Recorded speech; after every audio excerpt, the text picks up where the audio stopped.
un second acte que l'homme ne peut produire, celui d'annihiler une réalité, qu'il peut cependant là encore transformer. Il a la possibilité de détruire cette réalité et de lui faire radicalement changer de forme, mais pas de l'anéantir au sens strict, de la rendre au néant, de l'annihiler. Concernant le monde, on dira que Dieu l'a créé, en l'aspirant du néant, sans qu'il y ait à l'intérieur de lui-même aucune innovation. C'est cela la toute-puissance créatrice de Dieu, laquelle fut non seulement nécessaire pour faire émerger l'univers hors du néant, mais qui demeure nécessaire pour la conserver hors du néant. Si je suis vivant en cet instant, c'est que Dieu est présentement en train de me créer, de me tirer hors du néant.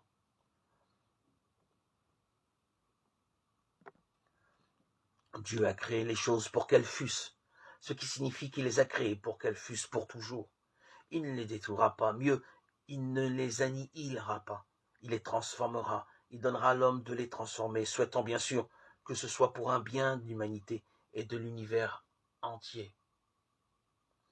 En ce sens, l'homme est appelé à être co-créateur, c'est-à-dire créateur avec Dieu.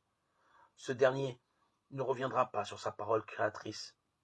L'univers n'est pas voué à l'annihilation, mais à la continuation de la création, à cette évolution créatrice appelée transformation, où l'homme, collaborateur de Dieu, tient un si grand rôle. Cette vision, cette compréhension des événements vont à l'opposé des philosophes de l'Antiquité, dont la pensée n'est pas si éloignée que l'on pense des théories modernes, y compris celles qui régissent bien des présupposés scientifiques actuels.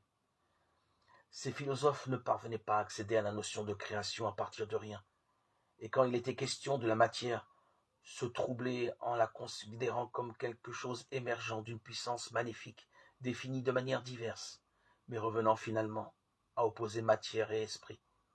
Un tel dualisme aboutit à terme à l'antagonisme entre le mal et le bien, dans une lutte réciproque à force égale, dont l'issue ne peut être que désespérante pour l'homme. Telle n'est en aucune façon la vérité de l'Évangile.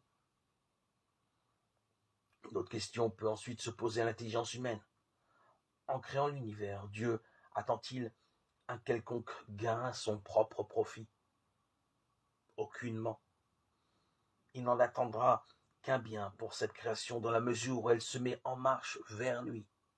Il s'agit d'un plus grand bénéfice pour elle, jamais pour lui, car cela est impossible. Quel avantage pourrait-il retirer en sa faveur, puisqu'il est plénitude?